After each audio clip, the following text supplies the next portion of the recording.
guys? It's your boy, Barca Boy 103. Today we're going to be reacting to the Barcelona news over the past week or so. We do have some big topics to discuss.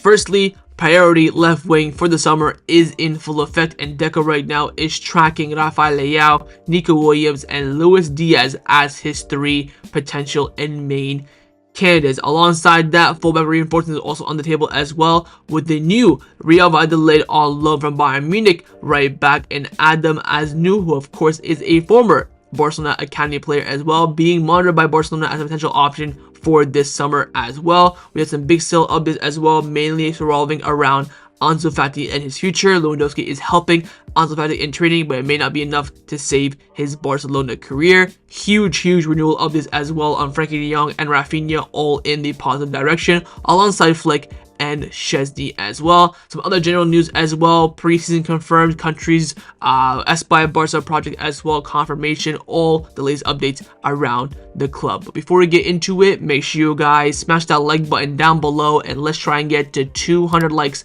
on this video. It would be very much appreciated. Also, if you are new, make sure you subscribe down below if you haven't already, and let's get into it.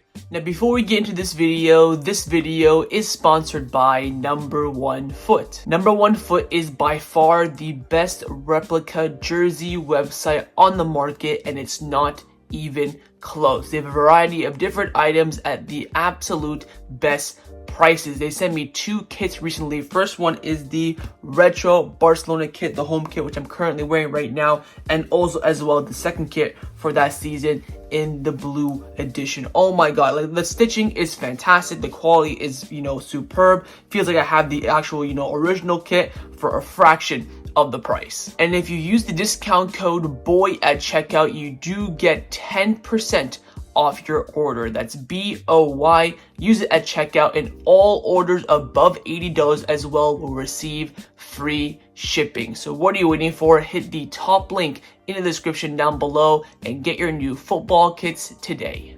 Let's start off with the transfer news over the past week or so. The first topic we're going to discuss is, of course, the main priority for Barcelona this summer, which is, of course, to reinforce the left wing position. Now, Renevo have come out saying that Barcelona have shortened their three left winger options for the summer market, and they are Rafael Leão, Luis Díaz, and Nico Williams, the exact same three names that we've been hearing a lot about probably since last summer. So as of right now, I still firmly believe that from the club's perspective, this is not my opinion, from what the club are thinking, Nico Williams is probably the best option.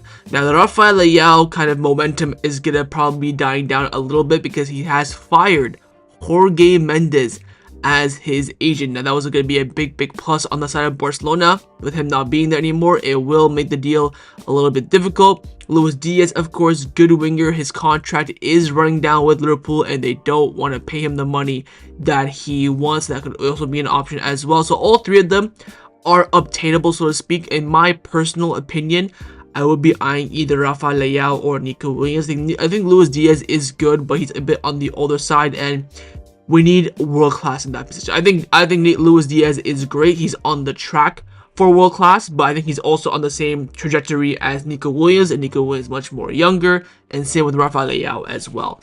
That's just my perspective on the matter, but to be honest, any three of them I would take. We just need someone to come in to provide that natural depth and natural dribbling and winger ability on the left hand side as an option. Of course, Rafa cutting inside a lot, he's basically a left forward in some sense, so having that natural ability is also important. That will, of course, provide width on both sides of the pitch. Now, the big question really now is, will Barcelona spend the money on a left winger? We are hearing reports that Barcelona prefer to prioritize savability, its economy, rather than buying new players, and Deco knows what the team has, what the team needs, and what the current members of the squad think as well. There's a lot of, rumors and noise now pointing in the direction that Barcelona will not spend if they don't have to, so to speak. And this kind of goes back to Joan Laporta thinking that this squad is already damn near perfect, which, to be honest, isn't the case. For me, how I see it, I see the squad as about 80% complete. I think the club see it as 95% complete, and that's where the issue is going to come in. Will the club spend the money on the players that are needed? I feel like with this report, we will very unlikely see fullback signings this summer. They're probably going to be on the cheap, you know, your Mark Pubiels and these random other names that we never heard about, and then one big signing, which hopefully will happen, and hopefully it will be one of these three wingers. Of course, when you turn these three wingers, the price will be important as well. Leão probably pushing around 80 to 90 million. Luis Díaz probably around 50, 60. And of course, Nico Williams has that 60 million euro release clause. So we'll see how things do turn out. But again, quite clear right now that the priority for this summer is to sign a top left winger. Now, on the topic of signing fullbacks this summer for Barcelona, we have been linked with a new fullback name. It's actually a former Barcelona La Masia graduate in Adam Aznou. Now, Toni Marti from Sports come out saying that former La Masia fullback Adam Aznou is one of the names that Barcelona has on the list as low-cost options to strengthen the fullback positions. Aznou will spend the rest of the season on loan at Valladolid, giving Barcelona the opportunity to closely monitor his performance. Where is he on loan from? Bayern Munich. So it's not going to be an easy transfer for Barcelona to complete, but I think that Barcelona are tracking, again, probably mainly due to the fact that he is a former academy player for the club. So keep your eyes on it on Valladolid this season. Of course, we do play Valladolid again this season at some point, I think near the tailor end of the season, where it will be away from home as well. So keep your eyes on it. But again, this is what we're going to get with fullbacks, right? We have, you know, Koundé, Balde, you have Hector Fort and Gerard Martin. Those are the four fullbacks right now. I do want the club to sign two this summer. We're probably going to end up signing one. I think we'll probably bin Gerard Martin and then sign someone else. And it will be someone named like this, Adam Aznou, or Mark Pubil, or that Ratsu guy from Rayo Vallecano. It's going to be some meaty name. Nothing that's going to really come in and shake up what we need as, of course, world-class fullbacks. I think the only way Barcelona gets world-class fullbacks if one's available on super cheap, or if we create one on our own. Look at the past success. Jordi Alba coming in on cheap. Dani Alves was, of course, great promise, and we had no competition. He came in. Ball that we created. Koundé was a center back that we created into a right back. So it's all these things that, you know, fail to realize that Barcelona really don't like signing fullback. I think the most expensive fullback we ever signed was probably Dani Alves and Semedo for around, I think, 30 to 35 million euros. So again, the market isn't that great. The rumors about Trent and Real Madrid is dying down. Maybe we can come back into that. I don't know. But right now, all we're being linked with is just up-and-coming talents in the fullback position. So we'll wait and see how things do turn out. But again, keep your eyes on Adam Aznou this season on loan for the second half of the season at Real Valladolid. Now, a player in which Barcelona had been linked to, but I'll tell you right now for free, there's absolutely zero chance that we sign him barring a miracle, and that is, of course, Jamal Musiala. Now, Mikel Rico of Verlivo came out saying that Musiala is Barcelona's dream signing. The club knows it will be a very difficult task, but they'll keep trying. Flick also admires the player and believes that he'll be able to complete alongside Pedri, and strengthening the midfield right now isn't currently a priority for the club, but there is one player that everyone will agree upon to improve the team, and that's Jamal Musiala. Like that second line says there in the second part there, strengthening the midfield isn't a priority. It's not even a priority. It is not needed. Jamal Musiala plays in the 10. In the 10 right now in the team, you have Fermin Lopez, Dani Olmo, who was our big signing last summer, of course, Pedri, Gavi, you have Raphinha, who can play there. I'm seeing, you know, people on social media saying they want Lamine Yamal to shift in there at some point in the future. They think he's more better in the center than he is out wide. You already have 4 to 6 world-class options in that position, and you want to go spend 80 to 100 million on another option. Does not make sense whatsoever unless one of those key players leave. Fermin Lopez leaves in the future, then you almost injury concerns are, you know, too much of a problem. Then you can go get Musiala, sure, whatever. But with the current system, the current players that we have in this meal, this signing makes not even 0 cents, below negative sense whatsoever. Especially spending that kind of money on that when we need players in other areas as well. Fullback, striker, goalkeeper, winger. It just makes no sense whatsoever. Of course, fantastic player, definitely the quality of Barcelona, world-class, you know, talent nonetheless, but a player that Barcelona cannot really afford in the sense of having in their team right now, despite the interest being there, not only from the club, but also from the manager as well.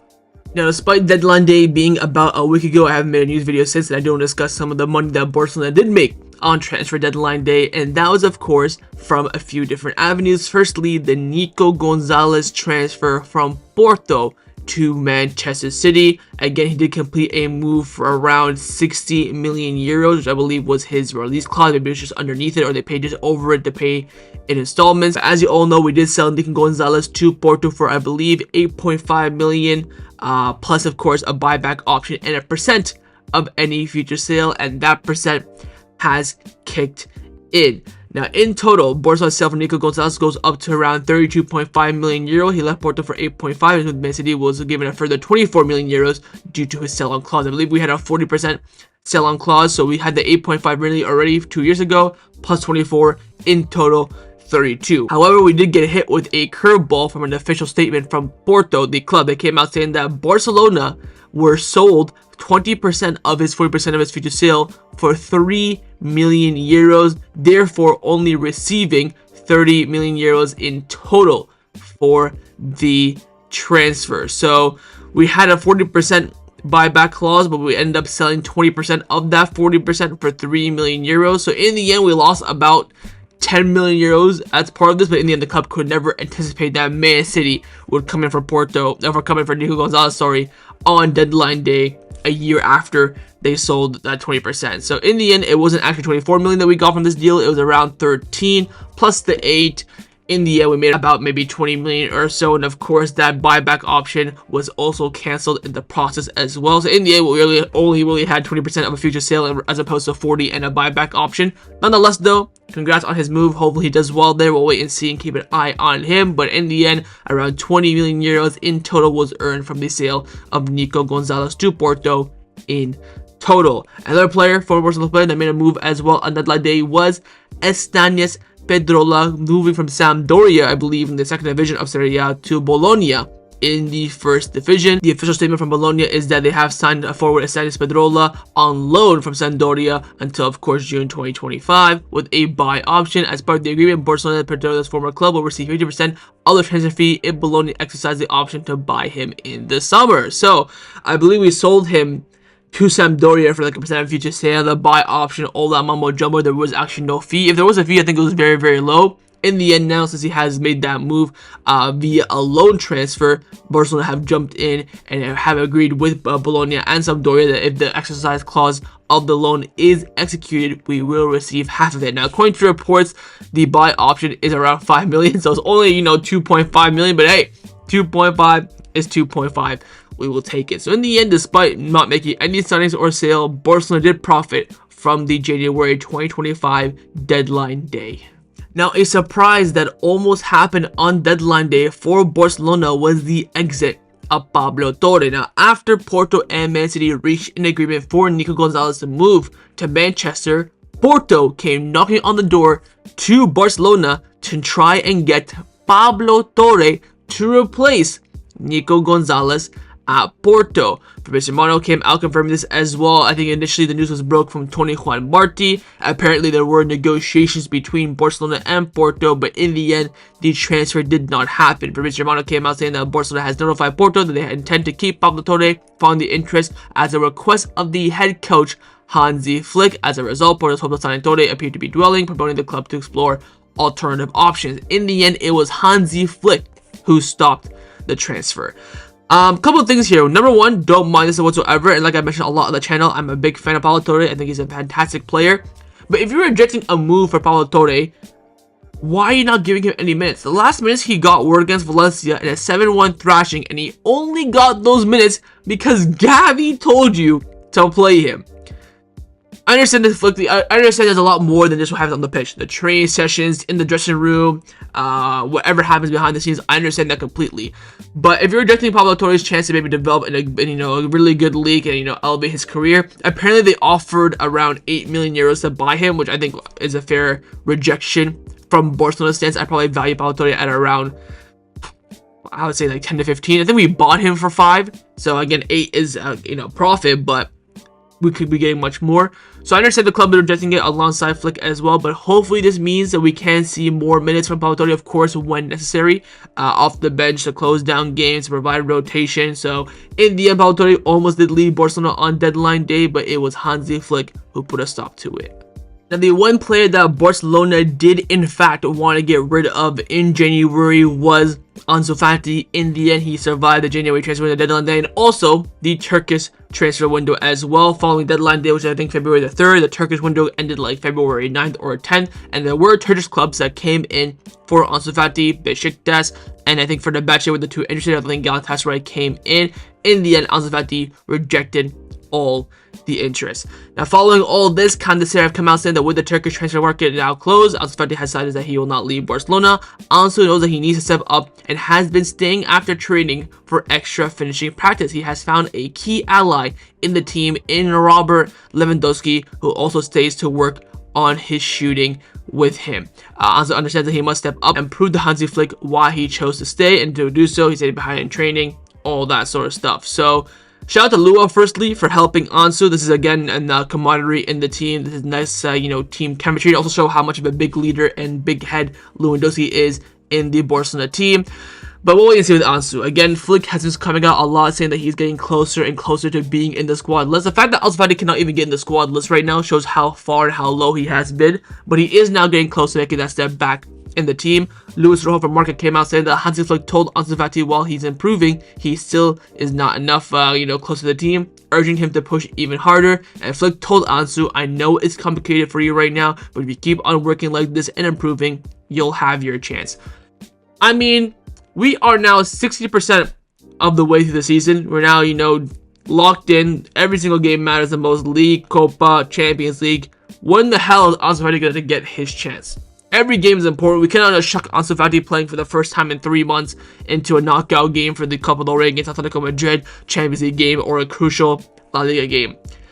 I think he's cooked. I genuinely would put some good money, not a lot of money, but some good money on Ansu Fati not making another appearance this season. I genuinely don't think there is a chance at that. But what Flick is saying is that he is improving. He is getting closer to the squad list. So we'll wait and see. Again, when he gets on the squad list, you have to be the players on the bench, be the first name off the bench. I really think the only way he gets any minutes is if we get absolutely raped with injuries. Like Ferran gets injured, God forbid Lamine or Raphinha, then he's basically left with either from Lopez or Ansu on the wing. Then maybe Ansu then can get his chance. But with a fully fit team, with the team firing on all fronts, I think it'll be very, very difficult for Ansu Fati to get a sniff of any blade of grass from now until the summer. Now, another forward that could be following Ansu Fati out the door this summer is Vitor Roque. Again, currently Vitor Roque is on loan at the Betis. There is a clause this summer for Betis to not only buy Vitor Roque, but even extend his loan for another year. But again, Barcelona do have some, veto in that decision as well. As of right now, from according to Sport, we are hearing that Hansi Flick does not trust Vitor Roque in preparing for his, project for the future. And he thinks that Barcelona should sell him for around 25 million euros in the summer. For that, of course, buy option. Now, we are hearing right now that Betis do not want to buy him this summer. They may maybe keep him for another year on loan, but they are very, very, cautious about not keeping him. Because why they had, I think, Bakambu on their books. They bought Chucho Hernandez on deadline day as well, the Colombian cruise striker from the MLS. So they have now about 4 or 5 strikers, and it's quite clear where he currently stands in the Betis team. Now, we are hearing again reports coming in from Brazil that again Palmeiras want to sign Vitor Roque for the Brazilian league. They have, of course, a transfer window deadline that will be next week, February 28th. They could try and sign him again. For Barcelona to sell Vitor Roque now, they would have to agree with Betis to cancel his loan, and then of course he can come back to Barcelona and be sold immediately. But we're hearing right now, according to Mundo Deportivo, is that Betis and Vitor Roque's environment deny any rumors about coming from Brazil. He could join Palmeiras in the imminent future, which again does suck. This will all, of course, be pushed back to the summer. We'll wait and see. Again, we bought him for 30. We can sell him for maybe a little bit of a loss, maybe even a profit. That would be great. We will see. But again, Betis do have a good control of his future. They have that 28 million euro buy option this summer. Palmeiras are still showing interest in him, so hopefully the club can sell him in some way, shape, or form this summer and get some much needed revenue into the team. Now, 2 players that have been attracting interest over the past few transfer windows have been Ferran Torres and Fermin Lopez, specifically in January. Now, Toni Marti came out saying that in January, Ferran Torres rejected a lucrative Saudi offer, staying committed to Barcelona despite interest from European clubs. Though not a guaranteed starter under Hansi Flick, his recent performances, including a hat-trick against Valencia, have boosted his importance. With a contract until 2027, he aims for success with the team. We also, of course, know that AC Milan knocked on the door for Ferran Torres before getting Joao Felix on loan from Chelsea. And, of course, Saudi making the offer for Ferran that was rejected. Of course, right now he's doing well, but, in 2 months' time when he's barely playing and sticking up the gap, we'll be coming back to this and saying, oh, why didn't we accept it? Why didn't Ferran accept it? We'll wait and see. Again, with Lua now staying for another year, will the club just, keep Ferran as a backup striker until they go and sign a World Cup striker? I don't know.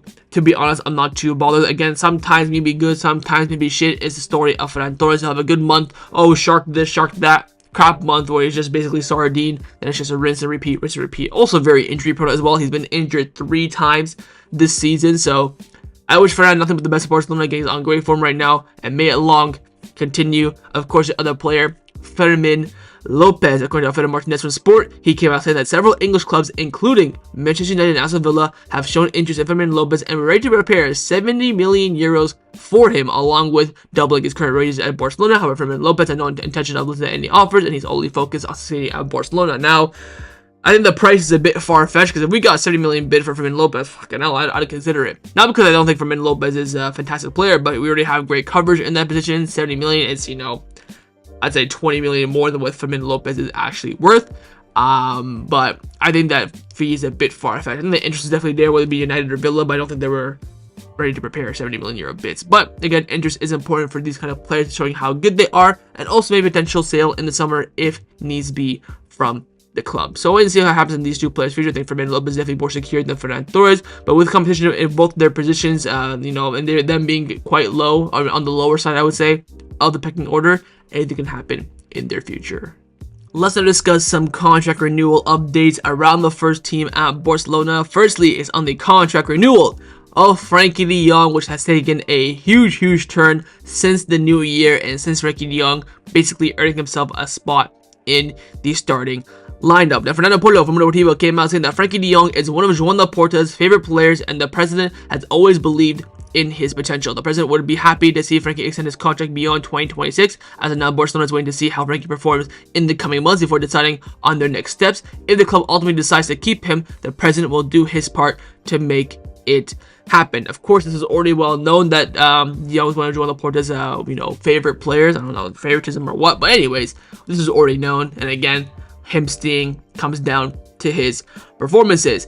Now, David Bernabeu of Sport came out saying that Hansi Flick loves Frenkie de Jong and he never wanted to sell him and always believed in him and wants to keep him. And finally, Victor Navarro from Cope came out saying that Joan Laporta greatly admires Frenkie de Jong and Hansi Flick is also very pleased with him. The midfielder is happy with his form and playing time. If things continue this way, there is no doubt he will renew his contract and defer part of his significant 25-26 salary to later years. Of course, he's entering the final year of his contract, where a lot of the deferred payments from COVID and, from the actual deferred salary that he did make with Barcelona, payments are going to be coming out. So maybe the club will take those payments, make it longer, including a salary increase in that potentially. I don't know what they will decide, but we'll wait and see what happens with Frenkie's future. Again, I've been very clear on Frenkie's future from 3 years ago until now. If he stays, cool. If he doesn't stay, also cool. I don't think he should be earning much more money than he already is. I think right now he's currently earning is very fair to what he gives to us on the pitch and also in the dressing room behind the scenes as well. So we'll wait and see how things do turn out. But again, right now it's more positive on the side of Frenkie de Jong's renewal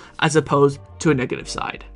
The next contract renewal update is on the contract renewal of Joga Bonito Raphinha, with David Bernabeu of Sport coming out saying that Barcelona want to renew Raphinha's contract for 2 more seasons until 2029 with a salary increase starting from next season. I think very similar to Frenkie de Jong, you won't see a renewal for Rafa officially until maybe the end of the season. See what we've won, see what he's done overall, if he's on that Ballon d'Or campaign for serious or not. But I think no matter what happens, he will get a new deal at the end of the season, and of course, rightfully so. I think his transfer overall has been a success. Of course, double digits in both goals and assists in his first 2 years, and then this season is on an absolute madness of performances. So fully deserved from Rafa. I don't think there'll be any doubt or any worry about his renewal. All now about Barcelona starting contact with him again. Remember, Raphinha has no agent, so anything involved in the club will have to speak directly to the player. I'm assuming Deco will step into this, as he is, of course, the former agent of Raphinha.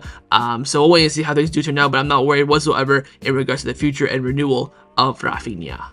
The next contract renewal update is on the contract renewal of Wojciech Szczesny in goal. Of course, his contract expires in about 3 months at the end of the season. Now, Toni Marti came out saying that Barcelona and Szczesny are considering a 1-year contract extension based on his performances, initially playing a short stint before retirement. He has regained form and secured a starting role under Flick. With Ter Stegen's recovery and other goalkeeping uncertainties, Barcelona will decide in the spring, while Szczesny enjoying life in Barcelona is open to staying. I think this makes a lot of sense. I think with Inaki Pena having 1 year left on his deal this summer and probably and hopefully and should be leaving the club this summer, I think having Szczesny as a backup for Ter Stegen going to next season will be some great coverage as well in the case Ter Stegen gets injured again or in case Ter Stegen absolutely starts stinking the gaff in between the nets. So I think keeping Szczesny for 1 more year is fine. We're not going to go for a goalkeeper until 2027 anyways, as based on what the plan is right now around Barcelona. Look, do I think we should sign a goalkeeper? Yes. Do you think so? Yes. But in the end, the club are going to keep Ter Stegen, so I'm not going to, sit here and bitch and moan and worry about it. So I think keeping Szczesny on a 1 year basis is fine. If he wants to retire again, crack on, salute to him.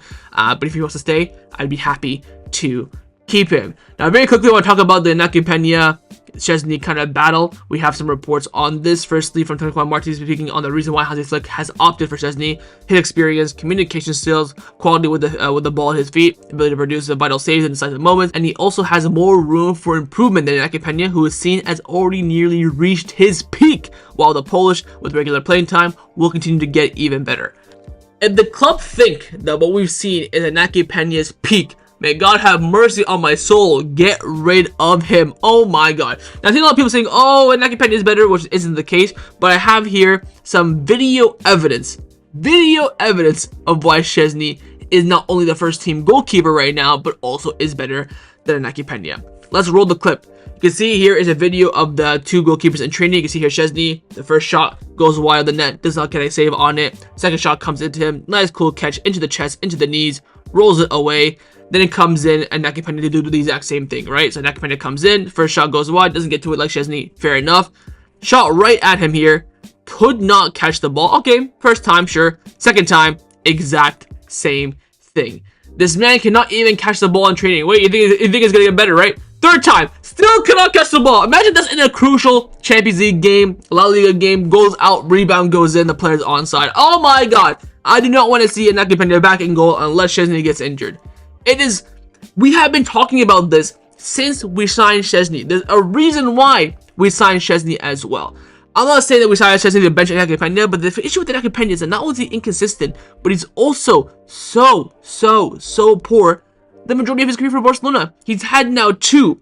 He cannot come here and start complaining and crying, and he is still doing that. He's had 2 opportunities to cement himself as a goalkeeper for Barcelona last season, when Ter Stegen got injured, and this season as well. He's failed both. Yes, he's had some great performances. Last season, he played well against Atletico Madrid at home at the Montjuic. Played well in the 4-0 Clasico this year. Made a good save somehow. Had another good game as well. He's had like 5 or 6 good games in 1.5 years of being the first choice goalkeeper. He's kept, I don't even think he has double digits in clean sheets for Barcelona. Szczesny, we've won all the games with him in net. We've kept back-to-back clean sheets for the first time this season, I feel like. He had, I think, like 5 clean sheets in 8 and 9 games, where Inaki Pena has 6 clean sheets in like 25 games. And the worst part about Inaki Pena for me, this man sitting here crying and moaning. According to Sport, a tense conversation took place a few days ago between Inaki Pena and Hansi Flick, which did not end on the best of terms. In fact, Pena left the meeting feeling that it would have been much harder for him to regain his spot in the team. Pena sought clarity on Flick's decision to start Szczesny, taking advantage of the coach open door policy. Pena's lateness in the Super Cup semi-final was talked as the key issue, while he also acknowledged its importance. Flick felt he lacked self-criticism, urging him to accept the new role. Pena left with a bitter feeling reduced playing time, and even considering his future at the club. Get the hell out, man. What is this mentality? You are at Football Club Barcelona. You've been the starting goalkeeper, you got dropped because you were late. Now it's up to you to lock in, work hard, and push Szczesny. Not go crying to Flick, why was I dropped? Tell me why, please. I don't know why. It's in the media. All the fans know why you're dropped. How do you not know why you're dropped? It happened with Koundé. He got dropped, he came back in the team, earned his spot back. The problem with Inaki Pena, I think he got a bit of dealt the wrong card here. He got dropped, and Szczesny played a masterclass against Bilbao in the semi-final. That's why he started the final against Madrid, played well until the red card, had that suspension, of course, for that Betis game, and Inaki Pena still couldn't keep a fucking clean sheet, even though the goal we conceded was not his fault. It's a penalty by Koundé. Could have scored the penalty. He didn't save the penalty, which again, it wasn't his fault. And then all of a sudden, Flick decided that he thinks that Szczesny is a better goalkeeper. We have been seeing this. Look at my match analysis videos from the moment that Ter Stegen got injured until the Super Cup final against Madrid. 9 times out of 10, I mentioned that Szczesny should be coming in goal, and Inaki Pena is shy, he's inconsistent, blah, blah, blah. I think Flick here has done an absolute masterclass here, and may it long continue, and hopefully we can get a good fee for Inaki Pena this summer when we do sell him. And the final contract renewal update is on the contract renewal of the manager himself, Hansi Flick. Now, Mark have come out saying that Barcelona, of course, are delighted with Hansi Flick so far and hope that he will lead the team on a long-term project. However, there's no rush from either party to sit down and negotiate a new deal. Deco was asked in an interview on Flick's renewal, said, look, we're very happy with the manager. He's happy here. We'll be able to talk without any problem. Let's hope that it will be, and there will be many years of achievements to come. Now, signed a 2-year deal, of course, in the summer. I mean, this year is in the final year of this deal, but with coaches, it's a bit different because it really comes down to what's achieved and stuff like that.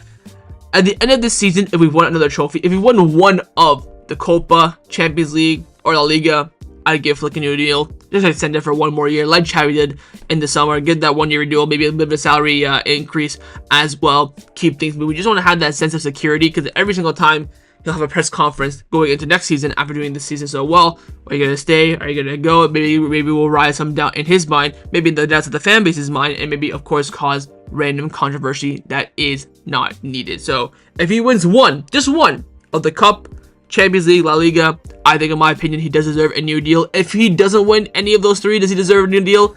I would honestly argue no. I would say, you know what, go into the final year of this deal, see how things go. If he, of course, wins 2 or more of them, get on your knees and give him whatever he wants. So we'll see what happens with the future of Hansi Flick, but no doubt that Barcelona, he glazes Barcelona in every single press conference as well. So very similar with Raphinha. I have no doubt on Flick's continuity if, of course, we are successful. Let's discuss some of the news surrounding Barcelona over the past week or so. From one coach to another, one coach is doing very well and one coach that's doing absolutely shite. It is the B team coach, Albert Sanchez, who of course was the assistant manager of Rafa Marquez last season. He's done absolutely terribly so far this year. They're fighting for relegation, where last season they were fighting for promotion. There've been a lot of draws this year. They cannot win a game or lose a game either, and I think Barcelona internally have had enough. Jordan Miro came out saying the important days to decide the future of Barca coach Albert Sanchez. Right now he's more outside than inside. There are people in the board who are calling for a change now. So we'll see how things do turn out. If he is sacked, you can't really argue against it. He's only given the job since Rafa Marquez kind of left abruptly last second and no one else was there, so he gave it to his assistant coach. He was given a chance. In the end, he has balled it. So we'll wait and see what happens with that. Some other B team news very quickly, and that is Toni Fernandez has now been registered as a Barca Athletic player, raising his release clause to 20 million euros. Originally he was a juvenile I think he was a juvenile B player now, but now he's of course got that promotion officially to Barca Athletics, and he has been playing there over the course of this season. Release clause 20 million euros. Again, Hansi luckily trusts the player about his potential and his future as well. We can definitely see him as part of the first team going into next season in and around. I think right now there's just too many players in those attacking positions. But yeah, promotion for Toni Fernandez officially on the books. New release clause 20 million euros. Let's discuss some of the injury updates around the first team at Barcelona. Firstly, on Araujo, who of course was substituted very early on in the last match against Sevilla. Turns out he is alright, just a bruise, no official injury. Sanchez came out saying that Ronald Araujo has no injury. The Uruguayan has an ankle inflammation bruise due to the bruise sustained during the match against Sevilla. He has a doubt maybe for the Rayo Vallecano game, nothing more than that. This is of course confirmed by everyone else. Catalunya Radio having been given AS as well, Mundo Deportivo and Sport as well. So no injury for Araujo, just a bit of a sprain that may take a game to heal. To be honest, probably was not going to start the game against Vallecano anyways. Might as well just rest him up and keep him nice and safe for future games to come. But again, no official injury for the Uruguayan.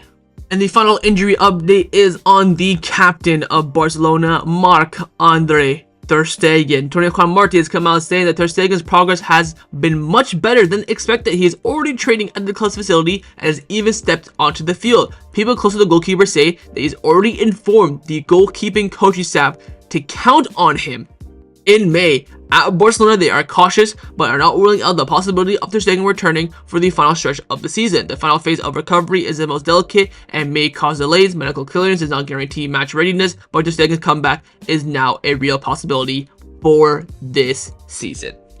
There is absolutely a 0% chance Ter Stegen plays this season again. He'll come back in May, and just like Christensen, just like Araujo, will need probably 2-3 weeks to get back to full match sharpness and rhythm, all that sort of stuff. If we've already won or lost the league, maybe we'll play the last league game or two potentially just to get some rhythm and sharpness in ahead of preseason. And if hopefully, ya Allah, please, we're in the Champions League final by then, he will not play. It will be Szczesny. We've seen Flick be very adamant on player fitness and player well-being, even if Ter Stegen is fit come May for the last month of the season. Of course, keep in mind, May we have big games. Villarreal at home. El Clasico is in May as well, hopefully at the new Spotify Camp Nou. Ain't no way in hell Ter Stegen started. He might think he's the big and back guys, play me. That shouldn't be reality. Hopefully that is a reality, but we'll wait and see. Anything could happen. It could delay, could come back even earlier, who knows. But right now Ter Stegen is on the path to receive a medical green light by the end of this season. Let's take a look at some of the big updates that we do have around the Espai Barca project on when Barcelona can return to the Spotify Camp Nou. Now, firstly, Ben Aid from Mundo Deportivo came out saying that Barcelona confirmed that the work at the Camp Nou is progressing, and they also started working on preparing the steps for the new pitch. Relevo came out saying that Barcelona want to speed up the works in order to be able to play at the Clasico at the Spotify Camp Nou come May. A meeting will be held on Monday with the residents regarding a 24/7 work on the renovation. Of course, we did have that. Then, of course, the residents had to cancel due to the noise and the annoyance of it. Now, Barcelona looking to bring that potentially back in. Fernandez also came out saying that updates to Spotify Camp Nou work has already started to lay out the grass, and it has been confirmed that the installation of the roof will now be postponed until the 25-26 season. The plan is to return in May, remains in place, and permission has been requested to work 6 days a week for 24 hours a day. La Vanguardia also confirmed that there have been some changes to the new Spotify Camp Nou schedule. Initially, an Italian company would come to install a roof at the end of June, and that now has been postponed to the summer of 2026. So, when you lay out grass on a new, pitch, it takes about 10 weeks for it to be fully integrated into the ground. We are now what? March, April, May. We're probably, I would say, 9 to 11 weeks away from the Clasico game on May 11th. So we better get this grass sorted as soon as possible, because it needs time to, of course, cement and bed into the ground. Don't forget the players that come on the pitch and try it and train it. For it to be match ready, it needs about 10 weeks. So the fact that it's getting installed now is definitely a massive positive sign. And hopefully we'll be back at home by the becoming May month. Again, at the end of the day, if we play for the Clasico, it's a bonus. I thought we'd be back by the time, probably right now, for the Champions League knockout rounds, round 16 coming up very soon. But since we're not there for that, and since we had the Montjuic thankfully secure since the Rolling Stone concert got cancelled, I'm not really too bothered. But I do hope that we do go back to the Camp Nou for the Clasico. That's definitely on track, definitely a possibility, and it's what everyone is aiming for. Now, speaking of the upcoming summer, we do have some of the confirmed reports about the plans for pre-season 2025. Fernando Polo and Gabriel Sanz of Mundo Deportivo have come out saying that Barcelona will return to Asia for this summer for preseason as part of their contract they signed with Korean promotion company D-Drive Corporation. The tour, called The Tournament, will include 2 matches in South Korea and 2 matches in Japan, plus an additional game before May the 30th. So get ready for potential random friendly game. Potentially, we'll wait and see what happens on that. I think it will definitely depend on where Barcelona are currently at in the season, Champions League and Copa del Rey wise. The Korean company is close to finalizing 2 matches in South Korea, expected to generate around 10 million euros for Barcelona. One match may be against the K-League team or an all-star squad, while the other could be featured against a European club with Tottenham and Liverpool as potential opponents. All you need to know right now is that the Summer Asian Tour is confirmed, which means I gotta wake up at bloody 3 a.m., 2 a.m., and 4 a.m. to watch pre-season friendly games. I mean, it's okay. I'll do it once in a while for the Asian fans out there who do deserve it for the time zones being absolutely finessed. But Summer Asian Tour is confirmed. South Korea and Japan, the countries confirmed as well. Opponents and who we play, the amount of money. We'll probably know more details and more information come around June. Now, speaking about playing games in other countries, we do have some updates on Flick's perspective on the players and what they do on their days off. Now, if you haven't seen, I would say over the past few years, a lot of times when players have a day or two off from training, they go to other countries. Dubai, America, not Canada, UK, France. I've seen a lot of players go to France. And I've always personally wondered myself, well, you have 2 days off, you're spending half the time on a plane traveling, just what, for vibes? It seems like there's really no rest in that kind of sense. And guess what? Flick agrees with me. 21 Martin came out saying that Hansi Flick was unhappy that the players traveled far for vacation during the Christmas break. In a press conference, he stated that he wanted his players to rest during the 3 days off given by him and avoid doing anything stupid. Of course, he said that after the Sevilla press conference. This was a subtle reference to what happened during the Christmas holidays when many players travel from outside of Barcelona for vacation. Flick prefers the players to spend their holidays in Barcelona to relax and clear their minds rather than undertaking long and tiring trips. And I completely agree. I think for Christmas, to be fair, I don't mind it. I think these random, 3 or 4 days off that we do have, it's pointless. For example, that we do have right now, we have Monday, Tuesday, Wednesday. We're back in training, of course, today on Thursday. The last 3 days they had all off. Traveling for that, for me, is absolutely idiotic because you're not resting whatsoever. But for Christmas break, you have a week, so I kind of get it. As long as you're back a day or two before training, I don't mind it. For me personally, based on, traveling, what I see and what I know. But I completely understand Flick's perspective on this. So that's the problem with your Barcelona. You're earning a lot of money. You can do a lot of, you have a lot of free roaming for a lot of things. So we'll see if these travel, restrictions are implemented. But again, Flick is not too keen on players traveling too much during the season. Now, the final topic that I want to discuss for end off this video is in regards to the sporting director of Barcelona, Deco, suing one of the potential future presidential candidates in Vitor Font or defamation. Sport have come out saying that Deco has filed a complaint against Vitor Font after Font implied that Deco had a personal gain from Vitor Roque's transfer to Barcelona and suggested potential corruption in the deal. Go on, Deco, my sporting director. Put this PowerPoint merchant in his place. When people come out and try to talk like they know everything when they don't, it really, really infuriates me.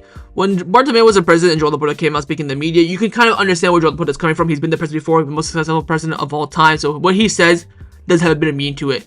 Vitor Font has done absolutely nothing for this club. He's run twice for the presidency, flopped twice massively. I mean, he did alright actually in the last thing. I thought 30% of the votes, I believe. In the end, he has no experience whatsoever in running a football club, and he comes out giving the bigot about knowing about transfers and assets and liabilities equals owner's equity and all this mumbo jumbo, where in the reality he knows shite. So Deco putting him in his place is absolutely fantastic, and hopefully I never had to experience Vitor Font being the president of Barcelona. I hope after João Laporta it's Piqué. I think Piqué hopefully in a few years time will move on from the Kings League and come to Barcelona. I really want to see Vitor Font as the potential candidate, but he's better than, of course, your Toni Freyas and that other guy that sells the pizza. I forget his name, the bull twat. But Vitor Font needs to realize that he can't just be speaking willy-nilly in the media, and needs to know that when his place is set, he needs to sit in it. So that was my reaction to the Barcelona news over the past week or so. Hopefully you guys enjoyed this video. If you did, of course, make sure you drop a like down below, and of course in the comments down below as well, let me know your thoughts on everything we did discuss. Mainly being, of course, on those 3 left-winger signings. Who would you pick Barcelona to sign? Second, your thoughts on Adam Aznou being that fullback option for Barcelona. Thirdly, your thoughts on Rafa and Frenkie getting new deals. And finally, your thoughts on the future of Ansu Fati. Think he'll succeed or flop at Barcelona? And of course, make sure you guys subscribe down below if you haven't already, and I will see you guys next time on the channel. Take care and Forza Barca.